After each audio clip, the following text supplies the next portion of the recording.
हे दोस्तों, रिसर्च से पता चला है कि एक कोर टेक्निकल फील्ड जैसे इंजीनियरिंग में भी लोगों की फाइनेंशियल सक्सेस बस 15% उनकी टेक्निकल स्किल्स पर डिपेंड करती है, जबकि 85% उनकी सोशल स्किल्स पर डिपेंड करती है। मुझे नहीं पता आप अभी कौन सी फील्ड में हो, पर ट्रस्ट मी, आपका लोगों से बात करना, उन्हें हैंडल करना और उनके साथ एक अच्छी बॉन्डिंग बनाना, ये स्किल्स आपकी सक्सेस पर बहुत ही ज्यादा इंपैक्ट करेगी। आज मैं आपको कुछ प्रिंसिपल्स बताऊंगा जो आपकी ये स्किल्स को बेटर करने में हेल्प करेंगे। So let's begin. Number 1, give people what they want. Health, food, sleep, money etcetera, ये सब के अलावा एक बहुत ही इंपॉर्टेंट चीज जिसके लिए हम लिटरली अंदर से मरते हैं, वो है desire to be important and to feel appreciated. आपने अगर मुन्ना भाई MBBS का वो सीन देखा होगा जिसमें हीरो हॉस्पिटल के एक झाड़ू मारने वाले आदमी को जादू की झप्पी देके थैंक्स बोल के उसे उसके काम के लिए अप्रिशिएट करता है और उसको इंपॉर्टेंट फील कराता है। ये बात उस आदमी को इतना इमोशनल कर देती है कि वो रोने लगता है और फिर एंड तक हीरो का साथ देता है। ये था तो एक मूवी का सीन, बट सरप्राइजिंगली इसमें बहुत सच्चाई भी थी। ज्यादातर ह्यूमन रिलेशनशिप्स खराब होने के मेन रीजंस में से एक रीजन ये भी है कि लोग दूसरे के उनके लिए किए गए छोटे बड़े सेक्रीफाइसेस को अप्रिशिएट करना एकदम भूल ही जाते हैं। याद रखें, क्रिटिसाइज करने वाले बहुत मिलते हैं, बट अगर आप लोगों को जेन्युइनली अप्रिशिएट करना और उनको इंपॉर्टेंट फील कराना सीख जाते हो तो लोग, उनका प्यार और सपोर्ट आपकी मुट्ठी में रहेंगे हमेशा। Number 2, arouse in the other people and ego want. आप किसी भी इंसान से कोई काम नहीं करा सकते जब तक वो खुद ना चाहे वो काम करना। हाँ, आप उसके सर पर गन रखकर उसे मजबूर कर सकते हो वो काम करने के लिए, पर ऑब्वियसली वो बेस्ट तरीका नहीं है।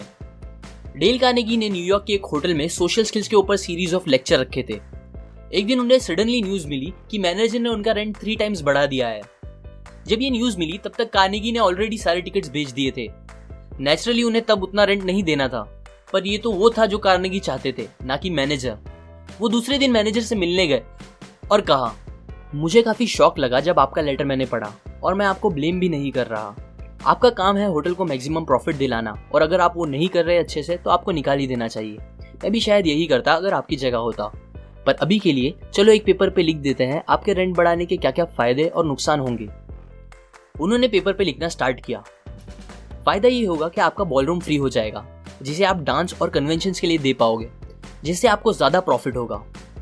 नुकसान ये होगा कि पहला, आप मुझसे अपना प्रॉफिट ज्यादा करने के बजाय पूरा खत्म ही कर दोगे, बिकॉज मेरे पास इतने पैसे नहीं है।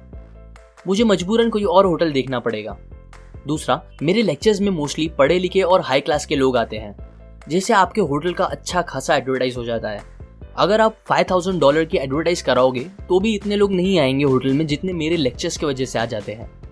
ये आपके लिए बहुत ही फायदे की बात है कि नहीं? कार्नेगी ने वो पेपर मैनेजर के हाथ में दिया और उसे दोनों फायदे और नुकसान के बारे में अच्छे से सोच के डिसीजन लेने कहा। दूसरे दिन मैनेजर का लेटर आया, उसमें उसने रेंट के पैसे 300% से कम करके बस 50% ही बढ़ाने की डील की। आप ये याद रखें, कार्नेगी ने ये सब कराया बिना एक भी बार बोले कि उन्हें क्या चाहिए था। एक नॉर्मल इंसान ऐसी सिचुएशन में क्या करता? मैनेजर के पास जाता, उसे चिल्लाता कि एंड टाइम पे उसने इतने पैसे कैसे बढ़ा दिए, मुझे नहीं देना उतना पैसा, खूब सारी आर्ग्यूमेंट करता। बट उसका शायद ही कुछ फायदा होता। अगर वो प्रूफ भी कर देता कि मैनेजर गलत है, तो भी मैनेजर की प्राइड बीच में आके उसे वो डिसीजन से हटने नहीं देती। सो जब आप किसी से कुछ कराना चाहोगे नेक्स्ट टाइम, तो ये मत बोलना कि आप क्या चाहते हो, बल्कि वो बोलना जिससे वो खुद वो काम करना चाहे। Number 3, become genuinely interested in other people. जब भी लोग किसी से मिलते हैं और थोड़ा भी चाहते हैं कि सामने वाला उन्हें पसंद करे या उनमें इंटरेस्ट ले, तो ये करने के लिए वो मोस्टली अपनी बड़ाइयाँ और अच्छाइयाँ बताना स्टार्ट कर देते हैं, और ये नहीं तो एटलीस्ट अपने से रिलेटेड ज्यादा बातें करते हैं। उन्हें लगता है अपने अच्छे पॉइंट्स गिना के वो सामने वाले को इंप्रेस कर देंगे, पर ऐसा नहीं होता, बिकॉज यूजुअली कोई भी इंसान ये नहीं चाहता कि सामने वाला उनसे बेटर हो। लोग ये नहीं सोचते कि हर इंसान के दिमाग में एक मूवी चल रही है जिसके हीरो या हीरोइन वो खुद है, ना कि हम। सो अगर आपको लोगों से अच्छी बॉन्डिंग बनानी है तो आप जेन्युइनली दिल से उनमें दिलचस्पी रखें, उन्हें उनके बारे में बोलने दें और उनसे रिलेटेड बातें करें, ना कि ज्यादा खुद से रिलेटेड। जब आप ऐसा करोगे तो वो खुद आप में दिलचस्पी लेने लगेंगे।